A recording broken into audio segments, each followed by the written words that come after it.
इस फिल्म की शुरुआत होती है ब्रैड हैमिल्टन से। रिचमंड हाई स्कूल का वो एक पॉपुलर सीनियर स्टूडेंट है। सैन फर्नांडो वैली में बसा ये एक फिक्शनल स्कूल है।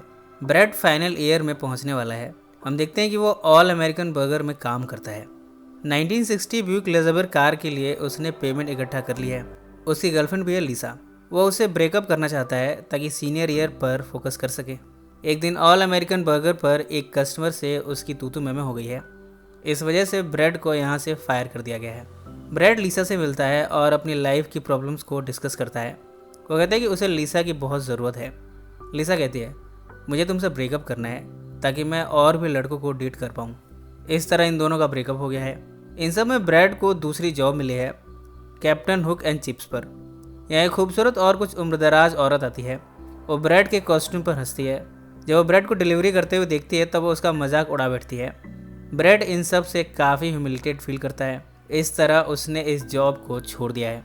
ब्रैड की 15 साल की बहन है स्टेसी। स्टेसी सेकेंड ईयर में है। वो अभी तक वर्जिन है। स्टेसी रिचमंड मॉल के पिज़्ज़ा पार्लर में काम करती है। उसकी एक बातूनी किस्म की दोस्त है लिंडा। वो भी उसके साथ ही काम करती है। लिंडा से स्टेसी की काफ़ी पुरानी दोस्ती है। एक रात जब स्टेसी काम पर है तब वो एक शख्स से ऑर्डर लेती है। इसका नाम रॉन जॉनसन है। रॉन 26 साल का स्टीरियो सेल्समैन है। रॉन स्टेसी से उसकी उम्र पूछता है। स्टेसी यहाँ झूठ बोलती है कि वो 19 साल की हो चुकी है। रॉन उसे डेट के लिए पूछता है। स्टेसी इसके लिए हाँ कर देती है। रात को वो घर से खिड़की से भागती है। रॉन उसे लेने आता है। ये दोनों बेसबॉल फील्ड के डगआउट में जाते हैं। यहाँ स्टेसी बताती है कि वो अभी तक वर्जिन है। इसके बाद रॉन स्टेसी को किस करना शुरू करता है। इस तरह स्टेसी यहाँ अपनी वर्जिनिटी को लूज़ करती है। स्टेसी अब बड़ी खुश है। बाद में वो लिंडा से अपने इस एक्सपीरियंस के बारे में बताती है। लिंडा इस बारे में जानना चाहती है कि आखिर स्टेसी को कितना हर्ट हुआ। स्टेसी इसका जवाब नहीं देती। लिंडा स्टेसी को काफ़ी सारे एडवाइस देती है। इनकी दोस्ती में लिंडा का काम अक्सर सलाह देने का होता है। अगले दिन रॉन ने स्टेसी को फूल भेजे हैं। स्टेसी इन्हें देखकर खुश होती है। इस कहानी में माइक डेमन भी है। माइक एक स्मूथ टॉकर है। स्पोर्ट्स पर बेट लगाता है। कॉन्सर्ट के टिकट्स को वो काला बाजारी करता है। इस तरह वो पैसे बनाता है। वो अपने आप को लेडीज़ मैन कहलवाना पसंद करता है। उसका शाई और फ्रेंडली किस्म का दोस्त है मार्क इसी मॉल में पिज़्ज़ा पार्लर के सामने मूवी थिएटर में एक अशर के तौर पर काम करता है। मार्क जब स्टेसी को देखता है तब उसे देखकर उसके अंदर कामनाएं जागृत होती हैं। वो स्टेसी को पाना चाहता है पर वो इतना शाई है कि कुछ कहने की हिम्मत नहीं जुटा पाता। माइक डेमन मार्क को लड़कियां पटाने के 5 सीक्रेट्स बताता है। उन टिप्स को सिखाने के बाद स्टेसी को डेट के लिए पास के जर्मन रेस्टोरेंट ले जाने को कहता है। मार्क डरा हुआ स्टेसी के पास जाता है। स्टेसी इस समय अपने वर्क प्लेस पर है। मार्क बहाने से स्टेसी का नंबर मांगने की हिम्मत कर ही देता है। वो कहता है, अगर मुझे कहीं बाहर घुमाने ले जाना हो तो तुमसे बात कैसे हो पाएगी। स्टेसी मार्क को अपना नंबर खुद ही लिख कर दे देती है। इसके बाद दोनों जर्मन रेस्टोरेंट में डेट के लिए जाते हैं। इसके बाद स्टेसी मार्क को अपने घर बुलाती है। इस समय घर में कोई नहीं है। स्टेसी मार्क को अपने बेडरूम में बुलाती है। अपने स्कूल टाइम के पिक्चर्स को वो दिखाना शुरू करती है। दोनों यहाँ बेहद करीब आते हैं। दोनों एक दूसरे को किस करना शुरू करते हैं। इतने में मार्क के कदम रुक जाते हैं। स्टेसी उसे सिड्यूस करने की कोशिश करती है पर मार्क कार का बहाना बनाकर यहाँ से चला जाता है। स्टेसी बाद में लिंडा से इस बारे में बात करती है। स्टेसी को लगता है कि मार्क उसमें इंटरेस्टेड नहीं है। वो उसके शाइनेस को समझ नहीं पा रही। लिंडा उसे सलाह देती है, तो मार्क को छोड़ो और किसी दूसरे हैंडसम लड़के को पकड़ो।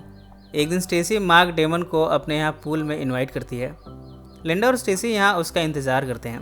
माइक डेमन अपने दोस्त के साथ यहाँ पहुँचता है। स्टेसी का भाई घर के अंदर से छिपकर लिंडा को देखता है।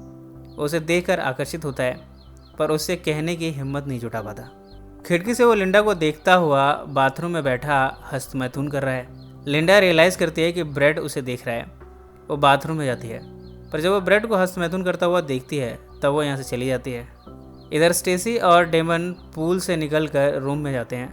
दोनों यहाँ जिस्मानी संबंध बनाते हैं पर डेमन का यहाँ शीघ्र पतन हो जाता है। बाद में स्टेसी लिंडा से इस बारे में बताती है।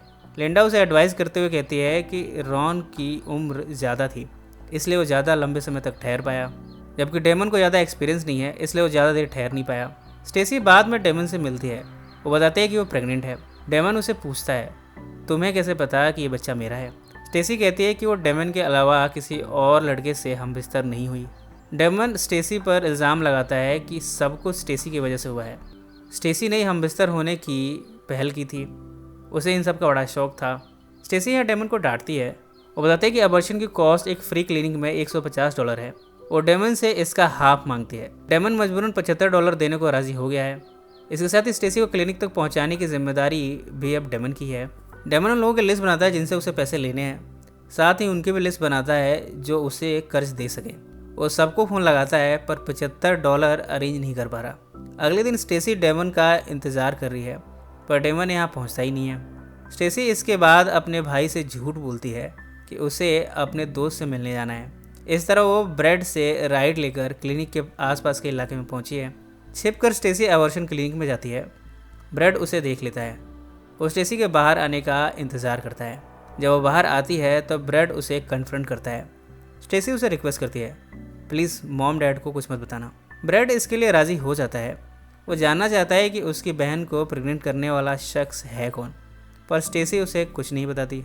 स्टेसी लिंडा से मिली है। वो डेमन के धोखे के बारे में बताती है। डेमन जो कि प्रॉमिस करने के बाद भी स्टेसी को क्लिनिक पहुंचाने नहीं आया और ना ही उसने अपने हिस्से के $75 दिए। लिंडा ये सब जानकर डेमन से बदला लेना चाहती है। वो उसके कार के दरवाजे पर स्प्रे से प्रिक लिख देती है। इसे छिपाने के लिए डेमन इस पर टेप चिपका कर स्कूल पहुंचा है। यहाँ के अपने लॉकर पर भी वो प्रिक लिखा पाता है। सबके सामने वो इसे छिपाने की कोशिश करता है। मार्क डेमन को कन्फ्रंट करता है। यहाँ दोनों आपस में लड़ना शुरू करते हैं। जिम टीचर आकर इनके लड़ाई को रोकता है। इस कहानी में जेफ भी है। जेफ एक केयरफ्री स्टोनर और सर्फर है। हिस्ट्री टीचर मिस्टर हैंड के पीछे हो पड़ा है। मिस्टर हैंड जेफ को पसंद नहीं करते, वो उसे ज़रा भी टाइम नहीं देना चाहते। एक रात जेफ जब अपने दोस्त के साथ राइड पर है तब वो रिजमंड हाई स्कूल के स्टार फुटबॉल प्लेयर चार्ल्स के कार को रैक कर देता है। जेफ इस डैमेज को छुपाना चाहता है। वो ऐसा प्रिटेंड करता है जिससे ये लगे कि चार्ल्स की कार को उसने नहीं बल्कि रिजमंड के rival football team Lincoln high school के स्टूडेंट्स ने किया है। चार्ल्स को ऐसा लगता है कि ये काम लिंकन हाई स्कूल के स्टूडेंट्स का है। वो जब गेम में उतरता है तो वो रिवेंज के लिए खेल रहा है। गुस्से में वो सिंगल हैंडेडली ही लिंकन हाई स्कूल को हरा देता है। ग्रेजुएशन की इवनिंग को मिस्टर हैंड जेफ को विजिट करते हैं। वो कहते हैं, तुमने इस ईयर में मेरे 8 घंटे वेस्ट कर दिए हैं, तुम्हें उनकी भरपाई करनी होगी। इसके बाद मिस्टर हैंड जेफ को हिस्ट्री सेशन देते हैं। वो उसे तब तक पढ़ाते हैं जब तक जेफ इसे समझ नहीं जाता। इसके बाद दोनों एक दूसरे को रिस्पेक्ट शो करते हैं। फिल्म के अंत में स्टेसी लिंडा से कहती है कि अब वो एक रोमांटिक रिलेशनशिप चाहती है। तभी स्टेसी मार्क को देखती है। मार्क उसके पास आता है। इसके बाद दोनों अब डेट करना शुरू करते हैं। मार्क ने अपने बेस्ट फ्रेंड डेवन के साथ सुलह कर ली है। ब्रेड ने कन्वीनियंस स्टोर में जॉब ले ली है। यहाँ उसका मैनेजर के तौर पर प्रमोशन हो गया है। ये सब तब हुआ जब यहाँ रॉबरी हो रही थी। ब्रेड ने अपनी होशियारी से इसे रोक लिया। इसके बाद उससे प्रमोशन दे दिया गया है। डेवन जब एक और कॉन्सर्ट की कालाबाजारी कर रहा था तब उसका भांडा फूट गया। अब मजबूरन उसे इस काम को छोड़ना पड़ा है। अब वो 7-Eleven कन्वीनियंस स्टोर में काम करता है। लिंडा भी अब रिवर साइड में कॉलेज अटेंड कर रही है। यहाँ वो अपने साइकोलॉजी प्रोफेसर के साथ लिव इन में रहती है। इसी नोट पर यह फिल्म समाप्त हो जाती है। सो फ्रेंड्स, फिर मिलेंगे ज़िंदगी के किसी नए मोड़ पर।